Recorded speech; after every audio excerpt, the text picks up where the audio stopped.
കൽപ്പിച്ച ഹദീസ് ഉണ്ടെങ്കിൽ കൊണ്ടുവാ. ഇല്ല. നബി തങ്ങൾ ചെയ്തിട്ടുണ്ടോ സലഫി? ഇല്ല. ഉണ്ടെങ്കിൽ കൊണ്ടുവാ. ഇല്ല. അപ്പോൾ അതാര് ചെയ്തു? ഒന്നാമത്തെ ഇമാമായ സയ്യിദുനാ അബൂബക്കർ സിദ്ദീഖ്.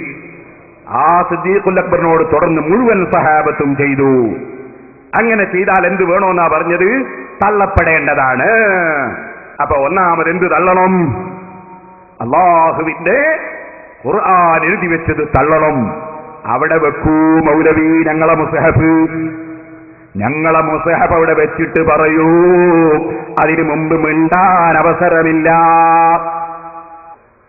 ഉണ്ടെങ്കിൽ പറ, അല്ലെങ്കിൽ കൊണ്ടുവാ റിപ്പോർട്ട്. അള്ളാഹുവിന്റെ റസൂല് പരിശുദ്ധ ഖുർആൻ 30 എഴുതി വെക്കാൻ വേണ്ടി പറഞ്ഞ റിപ്പോർട്ട് കൊണ്ടുവാ, അല്ലെ റസൂൽ ചെയ്ത റിപ്പോർട്ട് കൊണ്ടുവാ. നിങ്ങൾക്ക് റസൂൽ ചെയ്യുകയോ അല്ലെങ്കിൽ കൽപ്പിക്കുകയോ ചെയ്താലല്ലേ പറ്റുള്ളൂ, അല്ലാത്ത തള്ളണമെന്നല്ലേ. ഇത് നിങ്ങളെ മുൻഗാമികൾ ഛർദ്ദിച്ച വാദമാ. ആ മുൻഗാമി ആ റാഫിദിയാക്കൾ അള്ളാഹ്ക്ക് കയ്യും കാലും ഉണ്ടെന്ന കക്ഷി, അത് ഫതുഹുൽ ബാരിയിൽ ഇബ്നു ഹജർ അസ്ഖലാനി റളിയല്ലാഹു അൻഹു പറഞ്ഞിട്ടുണ്ട്. അപ്പൊ ശരിയായ റാഫിദി. ഓ മുസ്ലിമീങ്ങളെ, എന്നാ ഹദീസിലുള്ളത് എന്താണ്? നബി സല്ലല്ലാഹു അലൈഹി വസല്ലം തങ്ങൾ പറഞ്ഞ വാക്കിന് മൗലവി അർത്ഥം മാറ്റിയതാണ് കേട്ടോ. എന്താണ് ഹദീസിൽ വന്നത് നിങ്ങൾക്കറിയോ? നബി സല്ലല്ലാഹു അലൈഹി വസല്ലം തങ്ങൾ പറഞ്ഞത് അങ്ങനെയല്ല. അത് ബുഖാരിയിൽ തന്നെ നിങ്ങൾക്ക് കാണാം.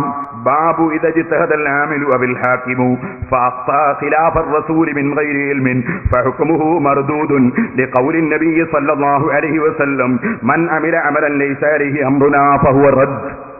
ഒരു വിവരവുമില്ലാത്ത മനുഷ്യൻ അള്ളാഹുവിന്റെ റസൂലിന് എതിരായി വല്ല വിധിയും പ്രഖ്യാപിക്കുകയോ വല്ല പ്രവർത്തനങ്ങളും നടത്തുകയോ ചെയ്താൽ അവൻ ചെയ്തത് പിഴവാണ്. ആ പിഴവ് തള്ളപ്പെടേണ്ടതാണ്, അവന്റെ വിധി തള്ളപ്പെടേണ്ടതാണ്. അതിന് തെളിവാണ് മൻ അമില അമലൻ, ആരെങ്കിലും വല്ല പ്രവൃത്തിയും ചെയ്താൽ ലൈസ അലൈഹി അംറുനാ, നമ്മളെ ഈ ദീൻ കാര്യം ആ അടിസ്ഥാനത്തിലല്ല, അവൻ ചെയ്ത അടിസ്ഥാനത്തിൽ ദീനില്ല, അവൻ ദീനിന്റെ അടിസ്ഥാനത്തിൽ നിന്ന് വിട്ടുകൊണ്ട് ചെയ്തതാണ്. ഫഹുവ റദ്ദുൻ, അവനെയും തള്ളേണ്ടതാണ്, അവൻ കൊണ്ടുവന്ന ആശയവും തള്ളേണ്ടതാണ്. ഇതാണ് വാസ്തവത്തിൽ അള്ളാന്റെ റസൂൽ പറഞ്ഞതിന്റെ അർത്ഥം. അത് മാറ്റിയിട്ട് മൗലവിമാരെന്ത് ചെയ്തു എന്നറിയോ?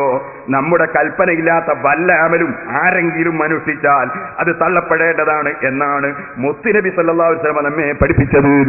നമ്മളുടെ സലഫി അദ്ദേഹത്തിന്റെ സ്വന്തം പുസ്തകമായ മനഃശാന്തി പ്രാർത്ഥനയിലൂടെ ഹുസൈൻ സലഫി എഴുതിയ പുസ്തകത്തിന്റെ 149 പേജിൽ എഴുതുന്നു, ഇത് സിദ്ദീഖുൽ അക്ബറിനെ തള്ളാൻ വേണ്ടി എഴുതിയതാണ്, സഹാബത്തിനെ തള്ളാൻ വേണ്ടി എഴുതിയതാണ്. അല്ലെങ്കിൽ മൗലവി നാദാവൃത്തിനി വരുമ്പോ ഹദീസ് കൊണ്ടുവാ, റസൂലുള്ള കൽപ്പിച്ച ഹദീസ് കൊണ്ടുവാ, സനദോടെ ഒന്ന് വായിച്ച് കേൾപ്പിക്കൂ, ഞാനൊന്ന് കേൾക്കട്ടെ.